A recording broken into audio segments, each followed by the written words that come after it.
Mike, we're doing a lot of interviews, it seems. Everybody wants to be on the Ticket to Ride podcast. Either that or they just feel sorry for us. We're begging people to be our guests. But we get some fantastic guests on the show, wouldn't you say? We do. And today's guest is a fun one because she happens to be a very good friend of mine. We've worked together for many years, going back to, what was it, Sarah? Maple Films? All the way to Alliance. Back to Alliance. We are very fortunate to have the one, the only Sarah Timlick, who right now is overseas distribution for our friends at Elevation up in the Great White North in Canada. Hi, guys. Sarah, welcome. Your official title, I believe, is Director of Sales, Distribution, and Development at Elevation Pictures Corp. That is correct. Corporation.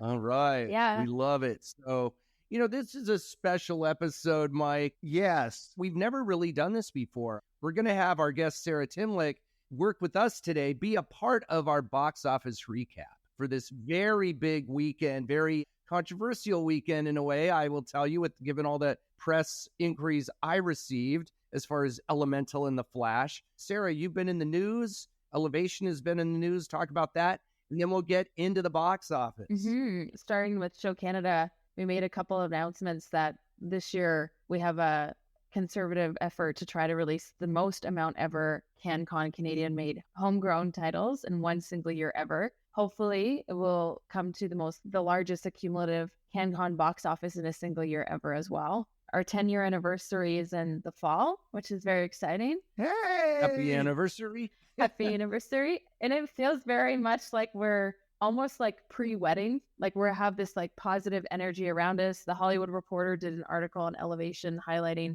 our success, and Lori and Noah working with Teddy Schwartzman to get Elevation off the ground to offer competition in the Canadian landscape. And now we are the largest Canadian independent. I believe they call this 10-year journey to being a Canadian indie powerhouse. So lots to celebrate this year. We're very, very proud. And that was an article. Where was this and where can we find it? It was in the Hollywood Reporter, and it just came out a couple days ago. We'll be looking for that. As a impartial observer, I will say that the Canadian landscape of distributors has changed. Elevation is the premier player right now. There is no doubt about it when it comes to the indie space.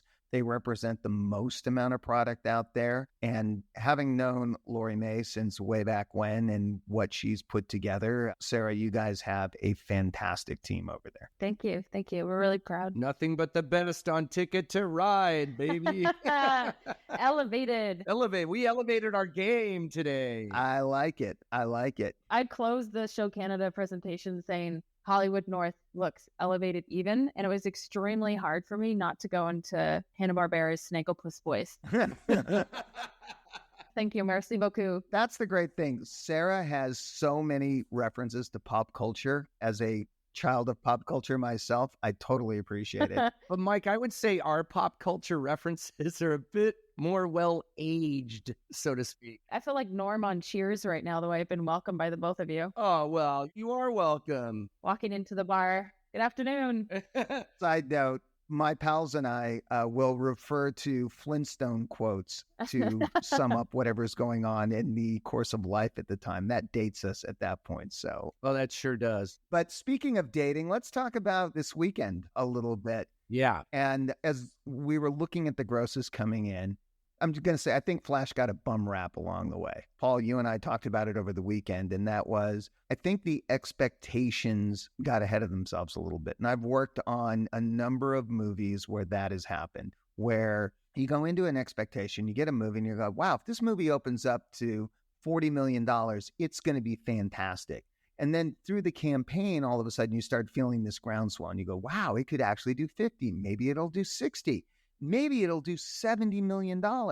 And then at the end of the day, it ends up going back to, and it does the 40 that you initially thought of it. And you've now talked yourself out of a win. It becomes a loss because you got away from yourself. But Mike, the studio didn't put a number out like that. You know what I mean? It's not always the studio who's putting out that number. Often it's others who put a high number. And that was part of the issue. Is there were places in the press that I saw early on a few weeks ago that, they were quoting numbers that there was no way this movie was ever going to open to. And that artificially set the bar in a place that was unrealistic for the movie to begin with. So that when the movie came in, and look, there's no doubt the movie was a little on the lower side of expectations. It came in, it was 55 for 3. I think it's 61.2 for 4. Still a solid opening, right in line with something like Shazam, but because it got ahead of itself, that is now perceived to be, it wasn't the opening everybody was hoping for. And because those numbers got elevated so much in a runaway, it really was a disappointment. And for Elemental too, I mean, I think the thing with Pixar is they haven't had a huge movie really since 2019's Toy Story 4. A lot of their films over the course of the pandemic went straight to streaming. I think there was some confusion there. Elemental is not a Toy Story 5. It's an original title as well. So both DC and Pixar held to very high standards, sometimes unrealistic expectations. But I was battling with that all weekend because the press, and rightfully so, it's a story to tell, that these movies, and again, sometimes like you said, Mike, not due to the studio's lofty projections, but due to others, look at both those films as failures, which is not correct. I'm going to bring up a story that happened. And Sarah, you brought up Hunger Games earlier. Mm-hmm. Hunger Games, the first one opened up to like $152 million. And Paul, I have to tell you, the day that movie opened, it was like Christmas. You're just watching the grosses coming in and you can't believe it. You are sitting there going, like, the numbers just kept getting bigger and bigger and bigger. March, right? It was March 23, I remember. And I remember we were doing the evening projection, David and I, and it was 8:30 at night, and we were trying to narrow in the zone where it was going to be for the day. And we'd come up to right around $67.5 million is where it came in, and we just couldn't believe it. And you project that out for the weekend, and this is unbelievable. It's so ecstatic. It's the win of all wins. Fast forward a year and a half later now we have Catching Fire, which is the second movie in the series. We would sit there and say, going into the movie, if we open up to the same number that Hunger Games did, that would be fantastic. It's such a big number. So as the movie starts through its cycle, the hype got out of control. And if you remember, Sarah, it became, the movie like, oh, is this going to be the first movie that does $200 million opening weekend? And right. There were all of these factors that started getting into it, the ticket sales, this, that, whatever.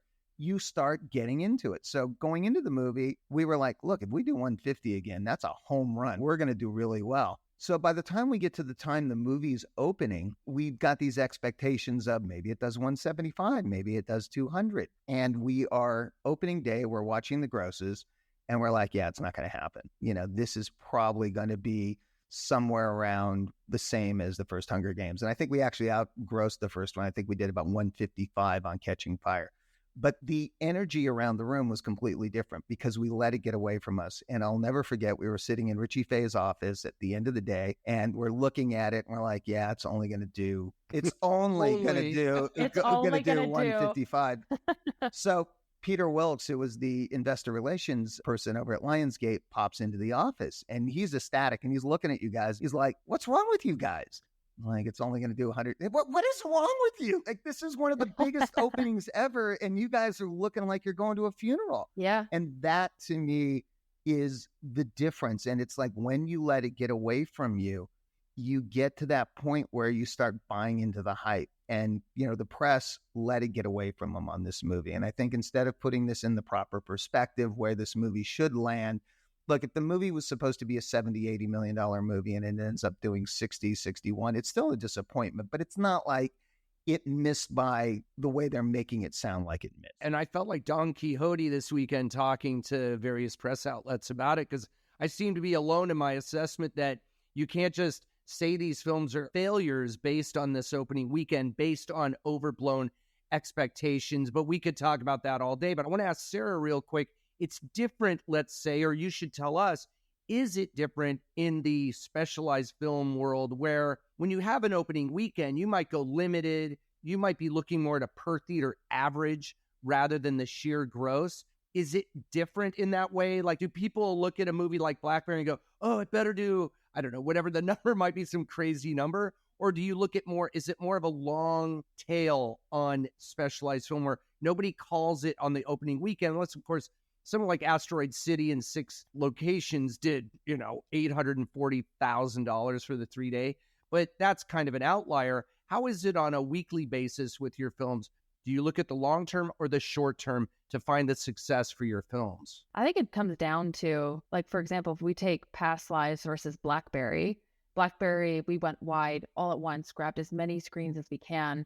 Obviously, we're really interested in having a good screen average, but we're mostly looking at what are the comp films for this title and setting realistic expectations. And we're comping to genres from the past, but we're also looking at films in the last 6 months. Because when you look at Canada, when we started January 2022, we were in lockdown in Ontario, which is our largest province, aka state. And Ontario accosts for 42% of our overall box office. So we've been playing kind of catch up through mid 2022 as capacity restrictions went back up to 100. And so we kind of looking at things that happened over the last 6 months and comping to titles that we think that will be in that ballpark, even if they seem a little bit out there. So to answer your question, Blackberry, we're looking at overall opening weekend box office. What is our Canadian market share? And Past Lives, on the flip side, we're looking at, of course, what's the Canadian market share, but we're looking at the percentage of screens versus North America that we're doing. And then we're also very, very focused on what our screen average, just like you would be for an Asteroid City. We're on 6 locations in our second week expansion. We had the highest screen average in the country this past weekend, which was amazing, with just over $10,000.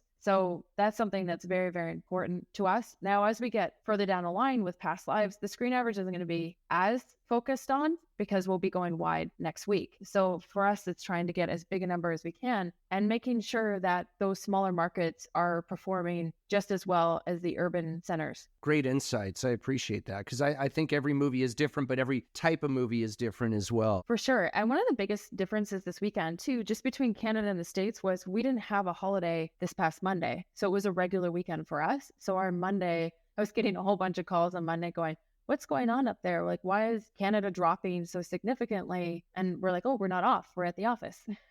And I know I'd be very curious to know stateside if you're having this as well. I'm sure you are. Canada, traditionally, our Thursdays were not nearly as, our Thursday advances, that is, were not nearly as strong. And now what's happening coming out of the pandemic and a practice that's changed, and we keep making a joke. And I always quote The Godfather, like Monday, Tuesday, Wednesday, because it's like, what day are we opening the film? Because there's fan advance screenings on Monday evening. There's another set on Wednesday. Then there's a Thursday advance. All of that box office is being rolled into the Friday opening. And so Friday is extremely inflated. But it's really interesting right now. Like, we're seeing that the advances are starting to increase in Canada. And we're starting for once, and maybe going back to the population density increasing, like we're seeing that catch up. That's really cool. And I like the Godfather reference, Apollonia in the Godfather, Monday, Tuesday, Wednesday. Wednesday. When are we opening the film? Yeah.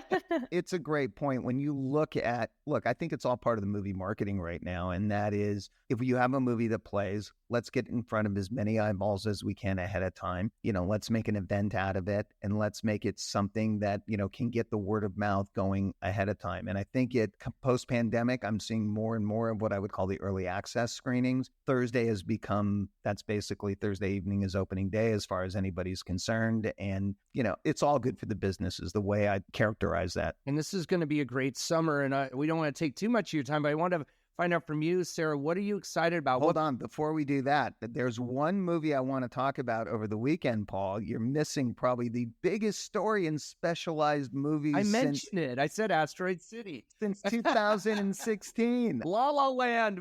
Let's reference La La Land here too, Mike. Yeah, the per screen average was just incredible on this movie. It was over $140. Asteroid City. Yeah, Asteroid City did over $140,000 per screen, the biggest since La La Land back in December of 2016. It is the shot in the arm that the specialized film market needed.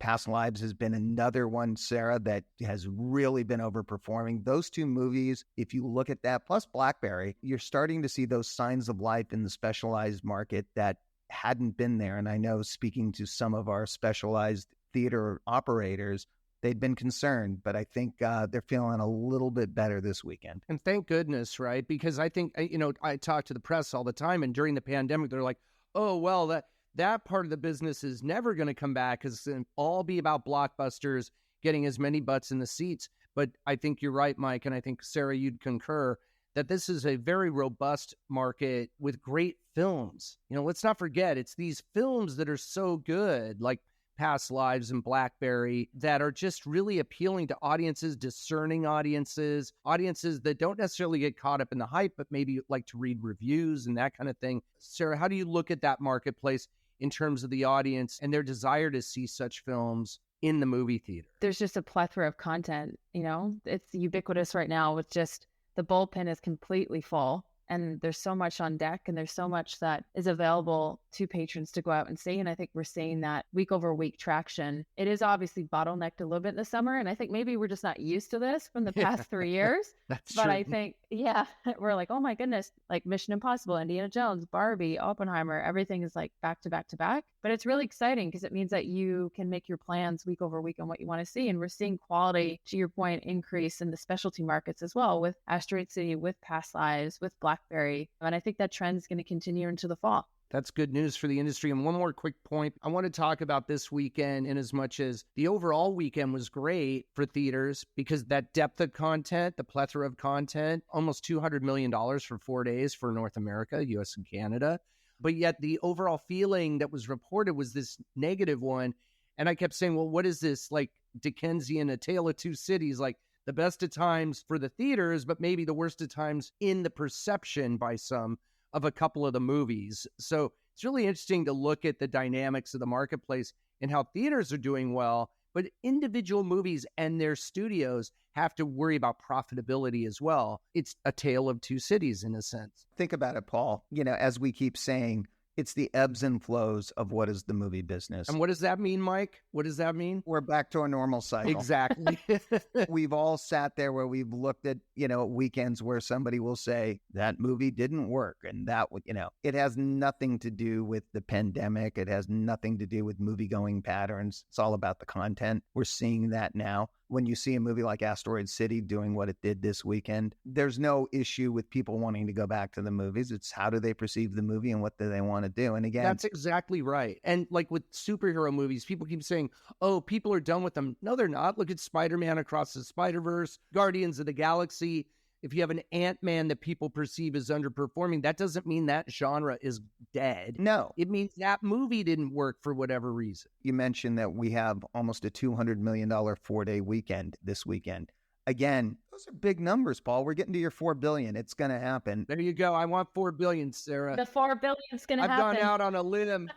The bet's on. The bet's on.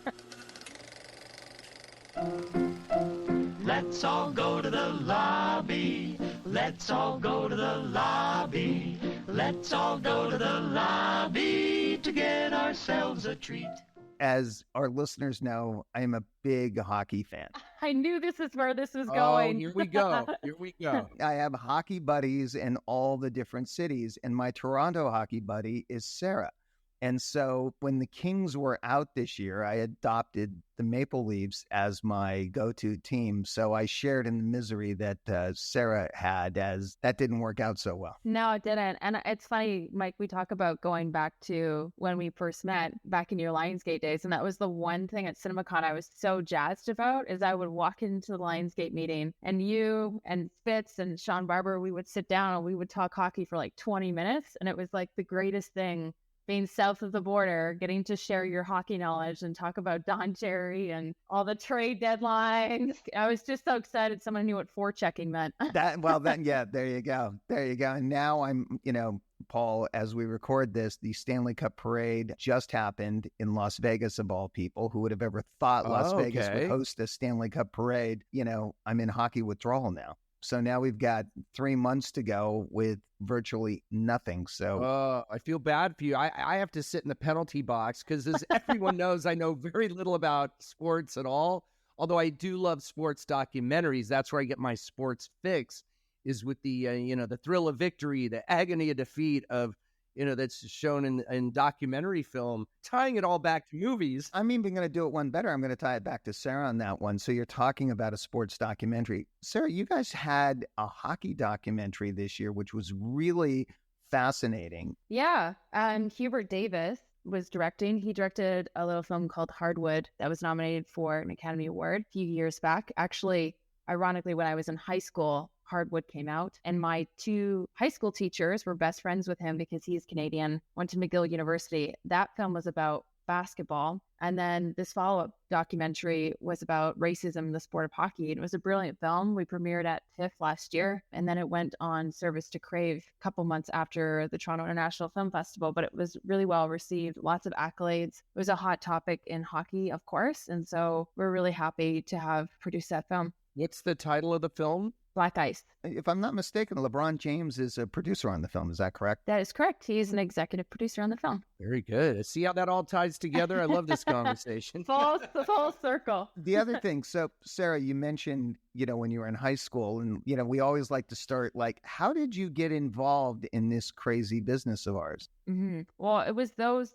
2 teachers that really inspired me. I grew up in Burlington, Ontario, so a suburb just outside Toronto, and Hubert Davis was nominated for the Academy Award, and it was a really big deal. And it made me really think, this is something I could do with my life, and I could come from a small Canadian town and get into this business. Now, I knew it was going to be a large hill to climb up, but it was something I was really, really passionate about. And I went to University of Toronto, studied fine art history, visual studies, and cinema. And my 3rd year on summer break, I got lucky offer from Elevation, oh my goodness, I'm dating myself, Alliance Films. And I started off as an intern in the exhibitor relations department. And the first film I ever worked on was a film called Faster with an actor called The Rock, who has now gone on, as we know, to be a huge, huge deal. So I worked on that film. I worked throughout the summer, and then I continued that internship through my last year of university. And then Alliance hired me full time. And it was pretty wild because I was studying production design and I had worked on a few sets. I was doing some work with a Canadian stage company, more in theater setting. And I really just fell in love with the business side of film and distribution. And the rest was history. And that's when shortly thereafter, I think I was there for about a year, Alliance acquired Maple, which handled Lionsgate content. And then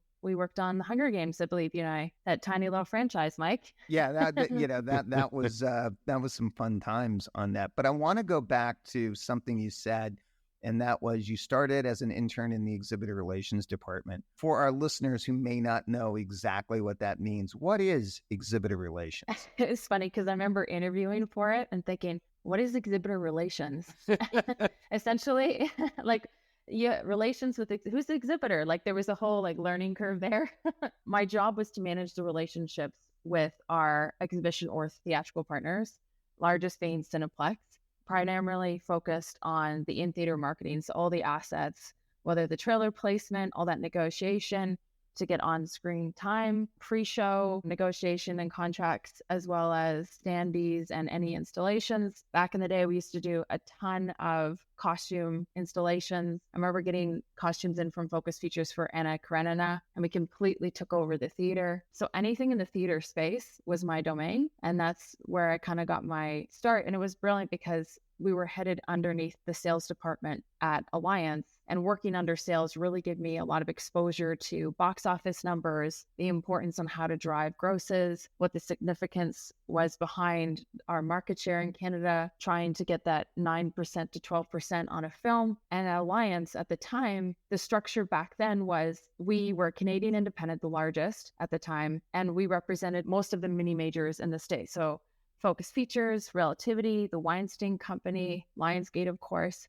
And so any of the content that they were theatrically releasing in the States, we were handling for them in Canada. And that was a really great learning experience because being both exhibitor relations and being in sales, you really got to get your feet wet and knowing a lot of people stateside on who was managing the business. And now, as you know, many people have moved around and got to different places, but you still maintain those relationships. And I fell in love, I think, mostly with just working with people and how I felt like kind of, for lack of a better word for an analogy, like Rudolph in the claymation where he goes to the island and he finds the misfits and he's like, I belong. That's kind of how I felt when I met so many people in distribution. Is I didn't realize how much I quote film and I quote television, and to have somebody just to riff off and play with relationships. And even just yesterday at Elevation, we were doing Arnold Schwarzenegger accents just for the hell of it and quoting lines.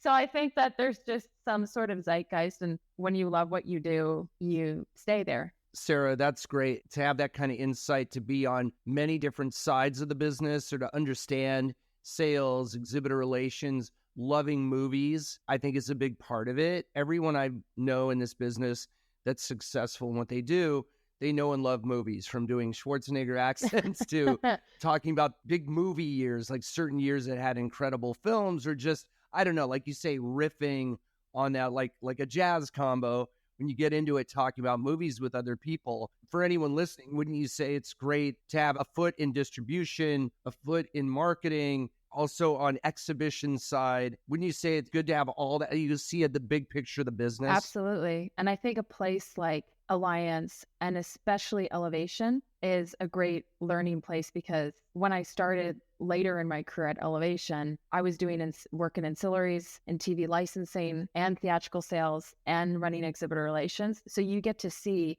a film move through the entire cog. Right. And you get to see how it goes from start to finish. You understand the nuances of, oh, we have a ancillary sale and we have to hit this target so that we get this back end bonus. All those kinds of important notes for distribution. And I think that's really served me well. Sarah, you mentioned something up at the top too that I wanted to touch on. You mentioned moving the market share to 9 to 12%. Mm-hmm. Can you kind of explain a little bit what that means? Yeah, for sure.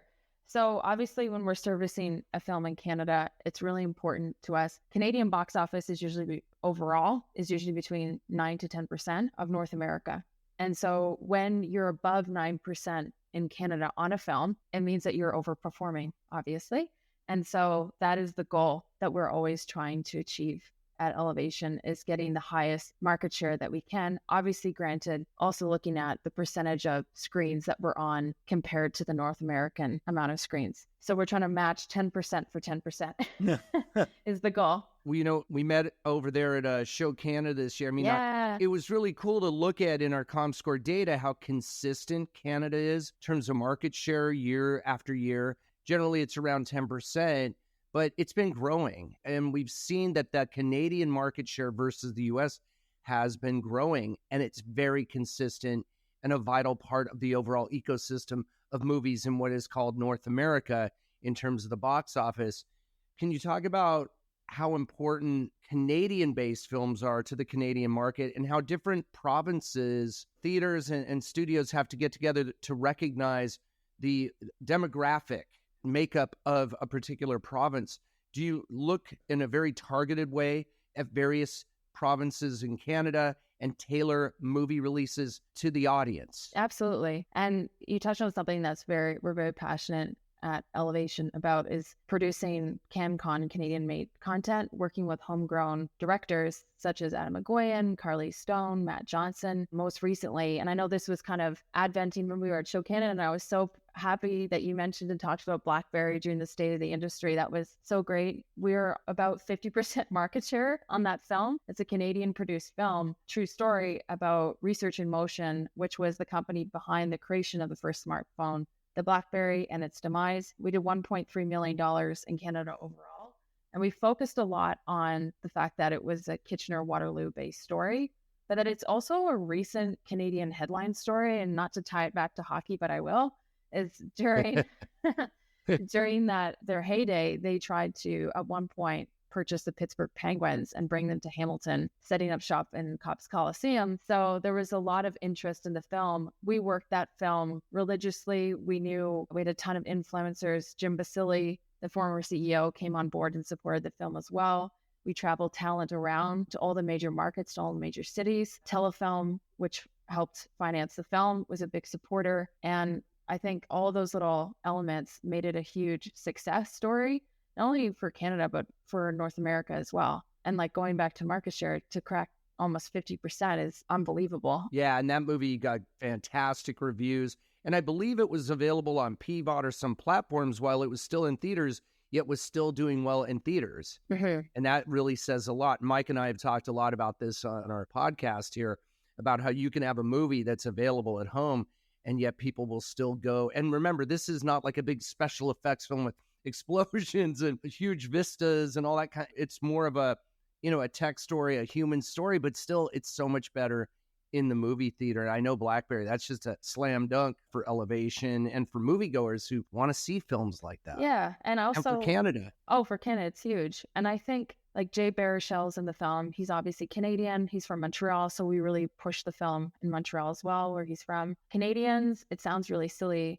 but we really get behind our people, especially when they make it big. Like Ryan Reynolds. If you ever have a film with Ryan Reynolds, he does very, very well in Vancouver because that's where he's from. So we're always pushing the downtown core market there. Right. And same thing like Ryan Gosling years ago. We had a film called Place Beyond the Pines, and we purposely changed the outdoor bus shelters to have a giant Ryan Gosling face in all of Southern Ontario.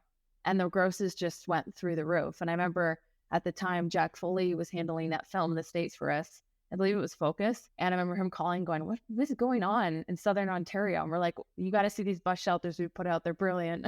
And it really does show that having a star out there, at least even just their face or their image, is really important. It's a reminder to audiences that, hey, you got to see this film. If you're Canadian, to have someone, a local person, so to speak, that's got to be a big bonus. Absolutely.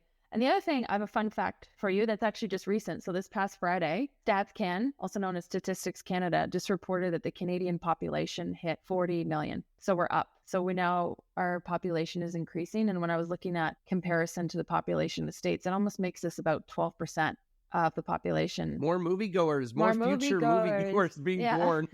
That's right. You touched on another really interesting point. You know, here in the States, when you release a movie, there, for the most part, from a language standpoint, there's a single version. You may have a, Spanish print that may go to certain markets in some areas. But in Canada, you have a very unique situation where you have the French-speaking province that is almost like its own market in a way. Mm-hmm. Can you it's kind of culture.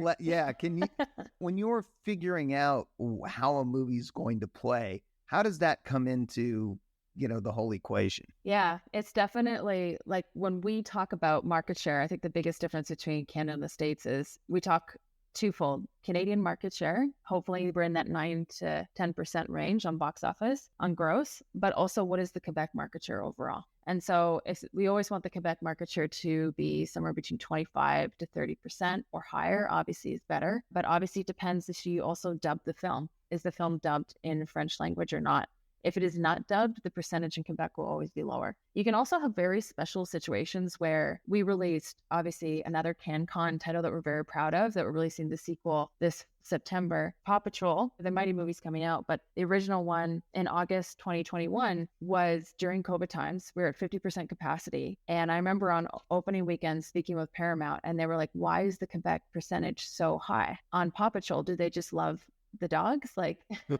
And I remember, did they love the chien? And what we realized very quickly was that it was because it was a language thing.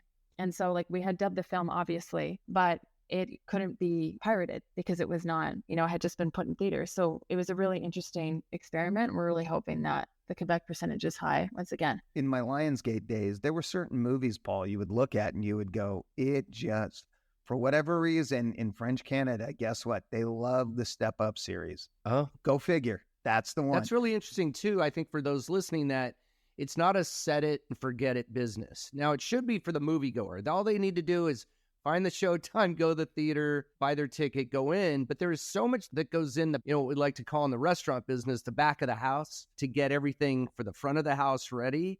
And I think it's really fascinating. And I think for you, Sarah, at Elevation, knowing the audience, knowing the province, knowing what the expectations are on the part of that moviegoer is really important. So you have to be really on a daily basis, I think, into the details. You can't just, like I said, it's not an autopilot thing. Talk about that, how dynamic your business is. Yeah, I think a perfect example right now, present moment, is with our partner A24, we're releasing Past Lives in Canada. And what was fascinating last week was we opened the Fifth Avenue, which is one of the dominant art house theaters in Vancouver. And that was the #1 theater for Past Lives last weekend. And it actually outgrossed Parasite's opening at that theater, which is a great sign. And the market share, I think it did $26,000. And so we're very, very excited. It's one of the highest grossing Korean language films at that theater specific of the last 5 years. So we're kind of interested now because Vancouver traditionally is third in line overall as a DMA in terms of Canadian zones. And so all of a sudden Vancouver is just taking off, and we're trying to your point, make a case study of what's going on in Vancouver. Like, why are they driving up to the theater? Their market share has been steadily increasing. We've noticed over the past couple of months. Being from there, my family, I keep asking my relatives, like, is there something going on downtown? Is there like an extra forest fire? Like, are people tired of hiking? Like, what's happening downtown? Like, things seem to be shaking up, and their movie going practices are getting better, which is a great sign for our business. But it's something that we're monitoring closely, especially when you're platforming a film like Past Lives, where you're slowly rolling it out and wanting it to gain good word of mouth, good traction. Then we have to really, really know our markets very, very well. And it gets down to nuances right now in Vancouver specifically, where the 2 theaters that were in North Vancouver, what you traditionally would have done on a platform is open downtown Vancouver and then open across the Lionsgate Bridge. And then it would have been one or the other, but those theaters are closed now. And so we're trying to figure out, okay, what is the second expansion theater to go to? And so this week we're taking a chance on Cineplex's Brentwood, which they gave us, which we're very excited about. It's a beautiful brand new theater in Burnaby, BC. And so we're hoping that that punches some grosses, and maybe it's going to change the market up. And things have changed for us. I don't know if it was like this in the stateside. I'm sure it was. We were on lockdown, one of the longest lockdowns in the world in some of our provinces, especially Ontario, and different theaters. Obviously there were closures, there were unfortunate permanent closures. But certain practices with people moving from urban settings to the suburbs have changed, where art house films are performing better. And so we're having to almost remodel our plans now and where we target opening films. Here in Los Angeles, we're having a very similar issue, which I think is affecting the independent film, not just here in LA, but because LA was always such a integral part of a platform release. The 2 main houses that you would open in LA on a platform were ArcLight Hollywood, Landmark. They're both gone. And that has created a big void. And I know that when somebody has now that art film here in LA, they're trying to figure out, where am I launching that? Where am I giving it the best chance of success?